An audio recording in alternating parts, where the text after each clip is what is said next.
Hey guys, what's up and welcome back to my channel. So today we are going to be talking about a content creator on TikTok called Alix Earle. Full transparency, this Alix Earle character, I had never heard of her, didn't know who she was, not as a way to be like, oh, I don't care. It's more just like, I'm not really on TikTok, and when I am on TikTok, I feel like I never discover new creators. I just see the same like 5 people over and over. The reason I'm bringing this up is because my commentary here is going to be present, but a little bit more minimal than usual, because obviously I did my research for this video. Obviously I looked into everything as far as I could, but my opinions have not had time to be formed. It's not like someone like Jeffree Star that I've followed for years and years, so I have a comprehensive understanding of quote unquote who they are or who they present to be on the internet, okay? My best friend told me about Alix Earle. Now, Alix Earle is a content creator. I will give you a Wikipedia description in case you don't know, or like me, aren't really on TikTok all that often. So, Alix Ashley Earle is an American social media personality on the video sharing platform TikTok with almost 6 million followers on social media. She had been called TikTok's it girl and hot best friend from the popularity of her Get Ready With Me confessional videos in which she openly shares details of her personal life.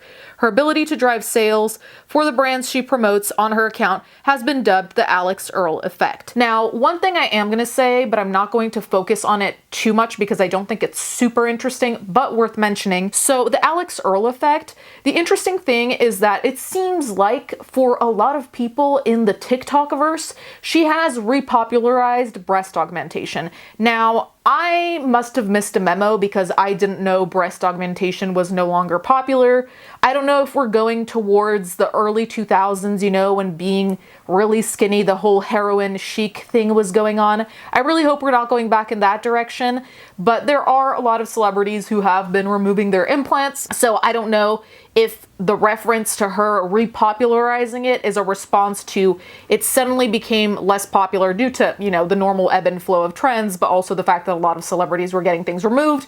She was getting put things in with augmentation. So I don't know what all that is in reference to, but apparently that's a thing in and of itself. If you go on TikTok and fall down the rabbit hole, much like I did, there are a lot of people who seriously, in a non-ironic way, said, I saw Alix Earle get a breast augmentation, so I got a breast augmentation. Now, part of that is kind of a meme, right? Like Mean Girls and all that. But there are people literally getting the breast augmentation. So, quick thing, based on a cursory glance, this was before I did more research, blah, blah, blah. Alix Earle is a very conventionally attractive woman. As you can see here, she's fashionable. She's very much the prototype for TikTok famous, Instagram famous type of influencer, okay? That much is obvious. The other thing that I've noticed is that there is this party girl characteristic about her. I don't want to say persona because that kind of assumes that she's faking it or it's not really who she is at the core. I wouldn't know any of that. But there is this vibe, this image, right? And that's going to be important later on. But if you look at her pictures, it always looks like most influencers, mind you. This is not to single her out, but since this video is about her, she's going somewhere, she's going to a party, she's going to a club, she's going to brunch, all places where partying is going on. And by that, I also mean alcohol, which is a topic we're going to touch on as well, though we're going to be careful about that one. So we might as well start with the drinking allegations. So the drinking allegations, I want to be very careful here, and I'm not going to make any type of judgment or assumption. I'm going to relay information to you as I have seen it. What is or isn't happening in her life, I don't want to assume. This shit I take very seriously. A lot of her story times, her TikToks generally, a lot of the times they involve the discussion of alcohol, okay? Now, a lot of people, if you just look at the Alix Earle hashtag, which is what I was looking at on TikTok, alcohol comes up a lot, which is the reason I'm bringing it up, because otherwise I don't think I'd feel comfortable doing so. I'm just showing you what the trends are. A lot of people are talking about overconsumption of alcohol. Some people are throwing around the term alcoholic. I'm not going to do that. Don't like doing that. The overconsumption of alcohol, abusing alcohol, whatever you want to call it, there are a lot of story times that revolve around alcohol. Now, Alix is, I think, 23. I saw 22/23. Whatever, you get it. That age. So that is an age that is pretty typically a party age. Now, granted, I'm not excusing overconsumption. I'm not saying it's healthy. I'm saying it's not unusual. Now, we can have a whole discussion about how alcohol is treated in different cultures, blah, blah, blah. We're not doing that right now. but it is part of the discussion. Now, I'm going to show you a couple of TikToks that bring that up because it is a prevalent discussion within the Alix Earle sphere. I want to talk for a moment about Alix Earle's drinking content and the constant references to being hungover, doing multiple shots, and then going out the next day. I know I'll sound like such an old fogey and judgmental mommy type, but I promise you that's not it. Like, to be young, to be in your 20s, like, go have fun. You're in college, of course. You're doing what millions of other people are doing, 100%, 100%. But she's just like, I know how many young followers she has, and never mind everything, them going to buy the white eyeliner she wears, but they literally bow down to everything she says. Oh my God, Alix is doing her homework tonight, so I guess I'll do it too. And like, it's cute, and I know she feels that, she feels the love, wonderful for her. But this like really like hyper fixation on the binge drinking, that's what it is. She'll say it. We did like 7-8 shots, drinking now, hungover, doing it again, 3 hours sleep, living on fries, like it's like kind of that rock star life.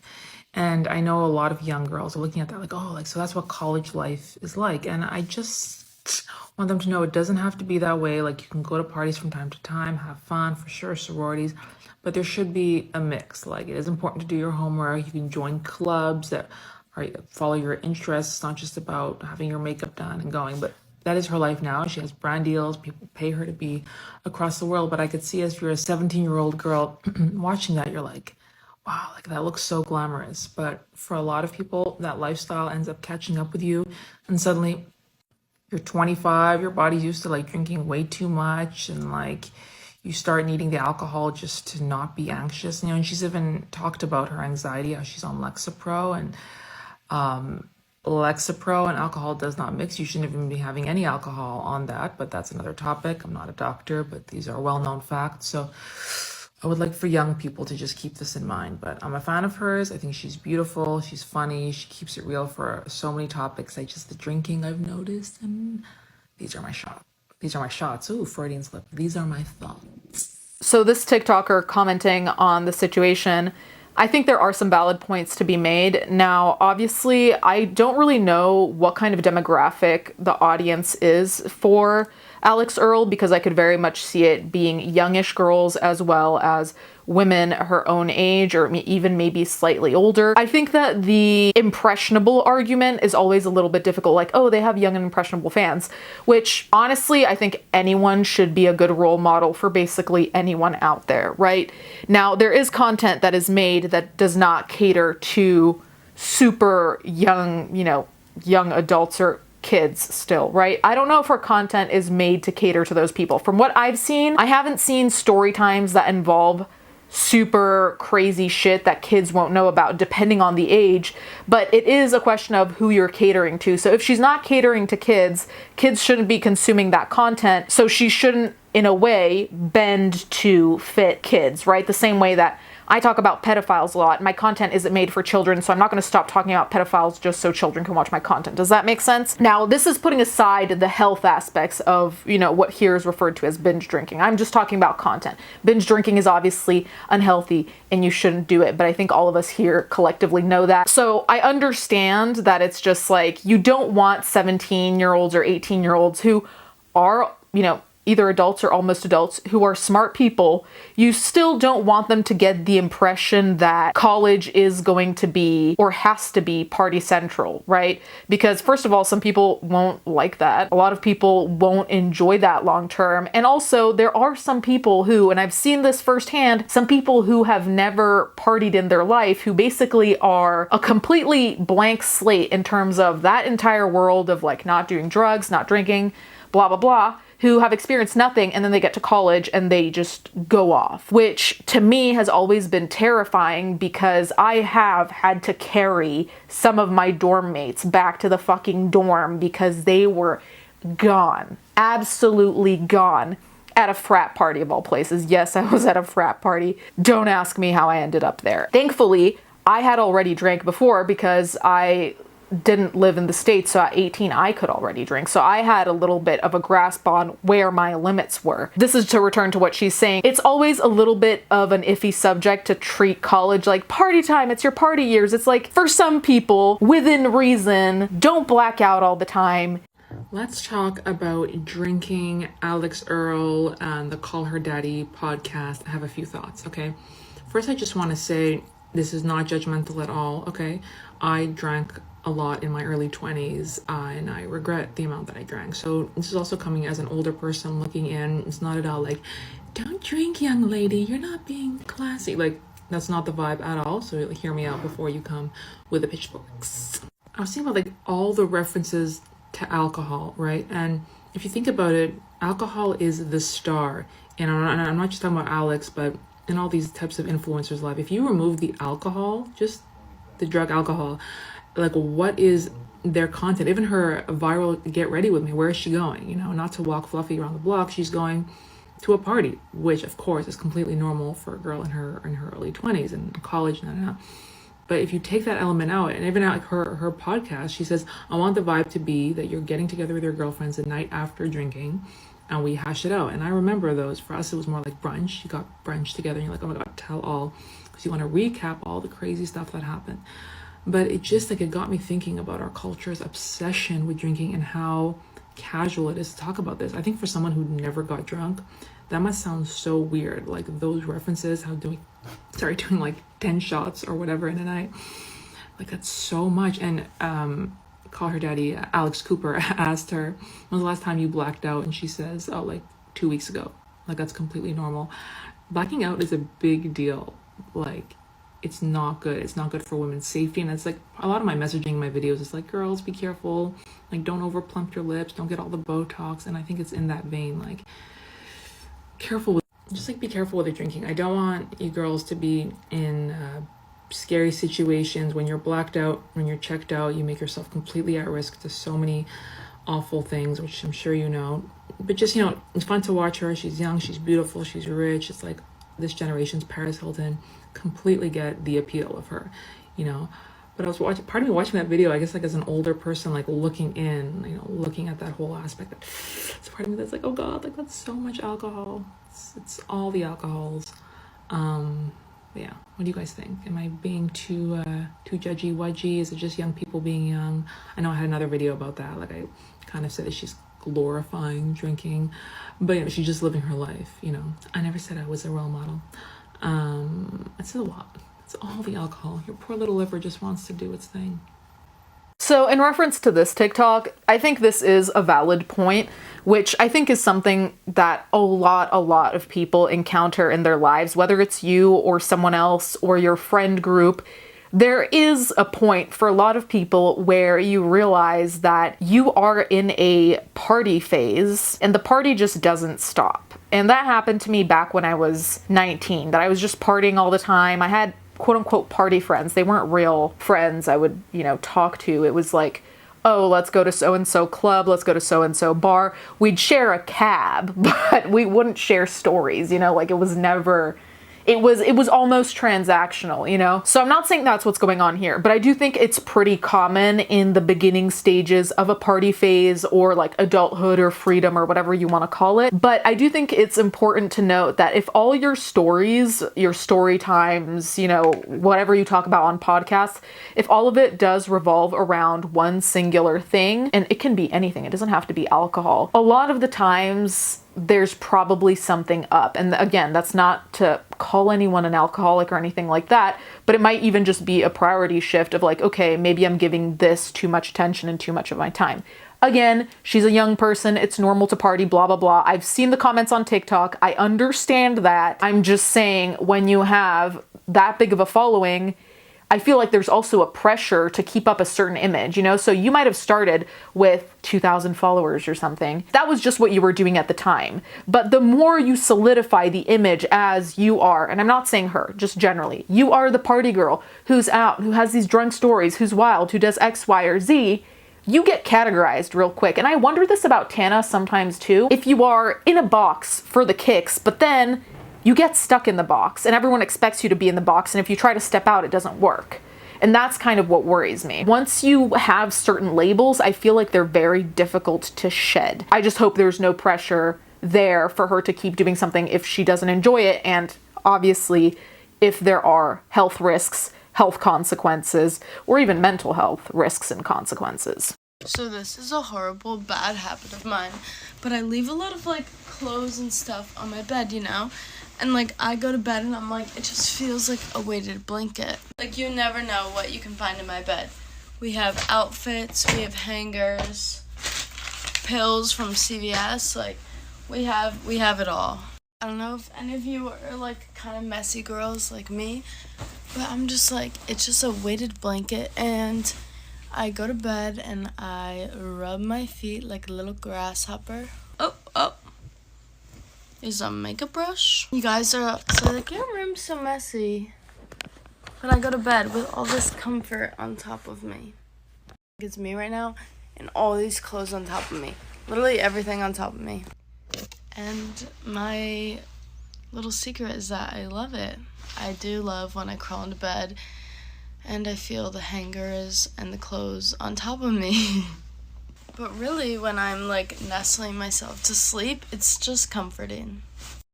So if you don't relate to this, I feel sorry for you, but I love it. So Alix Earle actually went on live stream and kind of addressed this. This is the only clip I found regarding this. Going out and how everyone calls me an alcoholic and a drug addict, and I'm talking about that because that's been, like, getting to me actually a lot recently. And I do post going out a lot, so it's fair for people to say that, I guess, but not really. I don't know. I mean, I'm gonna post all of these eventually. I guess it just depends the order. You know, she's obviously upset by all of these, you know, quote unquote conspiracies or people calling her an alcoholic. Moving on from that, there are a lot of theories about, first of all, her eating habits. I don't feel super comfortable talking about all of this, just like as someone who used to have an eating disorder. I have to be selective about what I talk about. There are theories that basically she has a super fast metabolism, which is a common theory with, you know, really thin people or, you know, people who are super in shape even though they eat crazy amounts or whatever. That's been kind of debunked in its own way, in the sense of she might have a super fast metabolism, but you'll see her order all this food and then there will be people commenting being like, yeah, but she only ate like one bite of every thing on the plate, so really it doesn't add up to that much. There was a doctor who watched her, I'll see if I can find the TikTok, but I probably didn't save it knowing myself, who was saying he added up the calories. I'm not going to put the number here, but he added up the calories of what she ate in a day from her What I Eat in a Day video. And basically he said it was way under calorie, you know, typical calorie needs for someone her age, blah, blah, blah. I don't know how healthy the eating habits are. From what I've seen, they're not super healthy. It's like she'll say, you know, it's 4 p.m. and I've only eaten half a slice of pizza. I saw in one of her TikToks, she said something along those lines. So a lot of people are saying that she's promoting an unhealthy lifestyle in that way as well. Like I said, I'm not going to get super into it, but that is part of the puzzle if you want to look into that. Now, let's get into some of the more serious allegations. There are two things left I want to talk about. Now, one of those is that the plastic surgery. We all know plastic surgery at some point with celebrities is going to come up.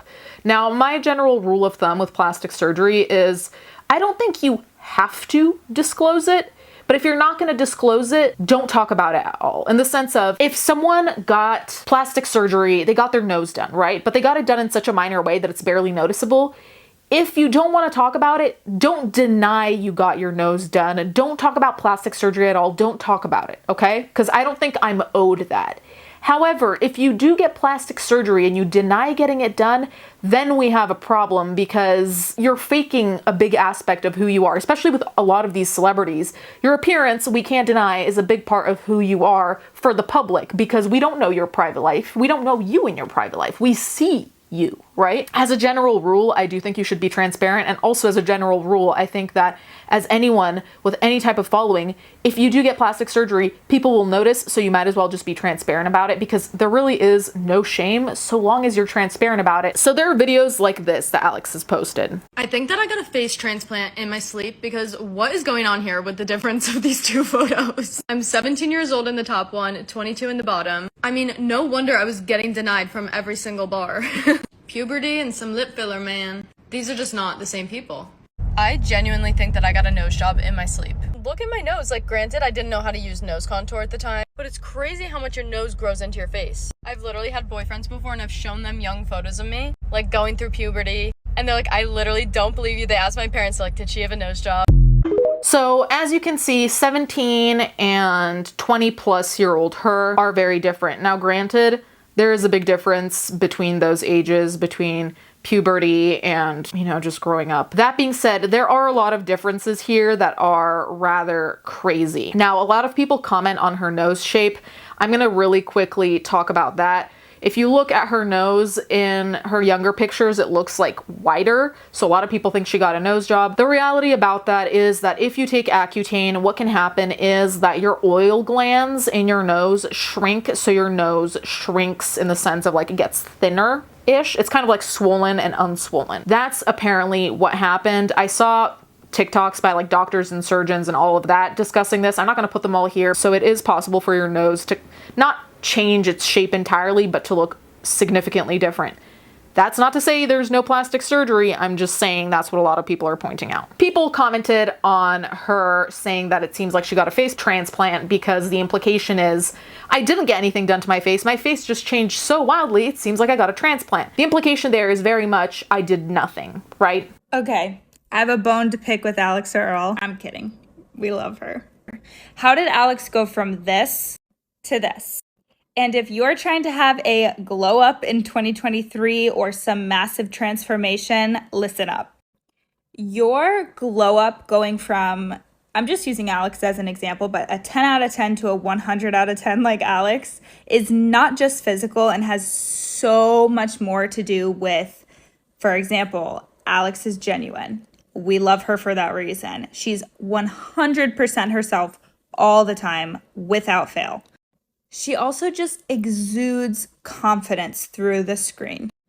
With that being said, your glow up starts with internal beauty, and that will bleed into external beauty. Even if you don't get work done, you don't change your hair, you don't whatever, you naturally exude this confidence when you work on yourself from within. I would love to start speaking on this more because I'm a firm believer in this. And I also think confidence can come from getting external work. I know that that's controversial, but I definitely do believe that. Whether I like it or not, that's the truth. But your glow up does stem from being secure in yourself, being confident, being authentic to who you are. And I think we can take notes from Alix on this. So this person starts talking about, being beautiful on the inside and that will show on the outside. And it's kind of crazy because I wanted to use this video to show that there are a lot of people, like as much as there is a lot of critique out there about Alix Earle, there are a lot of people who love her and stan her and get boob jobs because of her, which is a lot. I don't think you should stan anyone to the point of getting plastic surgery because of them. They might give you the inkling, but hopefully it's not just because of them. Regardless, your own body, none of my business. Okay, so let's get to this story. So I was looking into Alix Earle, and this is something that for some reason was one of the last things to come up, and I came across it completely random. It was like an Alix Earle tea playlist on TikTok that I ended up on via I don't know how, because I was not looking up tea, I was looking up surgery and all these other things. But I found Alix Earle responds to backlash after hooking up with minor. Just as shocked as you are. TikToker Alix Earle has claimed she didn't know Sebastian De Felice was 17 years old when the pair hooked up after receiving massive backlash online. TikTok's It Girl has gone viral again, only it's all for the wrong reasons. 22-year-old Alix Earle has been put on blast after it was exposed that she hooked up with Donna Karan's grandson, Sebastian, earlier this month, who happened to be 17. 17 and 22 is not insane. In some states, I think that's legal. Regardless, I read a lot of theories online, which I don't know what to believe. There are theories I read that she knows Donna Karan's family, or that they have some kind of relation in the sense of she knew Sebastian was 17. I don't know about all of that. We can never really know about all of that. I think the thing that really puts things into perspective that I'm going to say out loud, as much as it creeps me out, when they were talking about this situation, laughs uncomfortably, they were saying the 17-year-old high schooler. And I think that's really what puts this into context, because it's not really about the years that separate you. It's not about the 5-year difference. It's really about the fact that he's in high school and some people at 22 are finishing / have finished college. And I think that's really what is jarring and creepy to a lot of people, is that you are in such different life places. Like, one of you might still have a curfew. The control you have over your life is significantly different. And I think that's why a lot of people are creeped out, even though it's not a crazy age gap. It's not 20 years, but it still is. Like, when I went to high school, it was already weird if a freshman and a senior hung out. I don't know if that's just a me experience, but it's like most people in high school stay kind of huddled with their age groups, right? There are always exceptions, but I do think that that's part of what makes this so weird. There are all these factors that come in that make one seem a lot closer to a kid than to adulthood. Now, obviously 17, you're 1 year away from 18, so that can also be part of our conversation. Anyway, that's all we have for now. God, I think it's enough. I'm sure that there's other stuff out there discussing more. You know, this is just not a cursory glance, but a glance at the things that popped up the most and were, in my opinion, most important. You guys can let me know if there's more. You guys can let me know your opinions. Thank you guys so much for watching. Thank you to my patrons as always, and I'll catch you guys next time.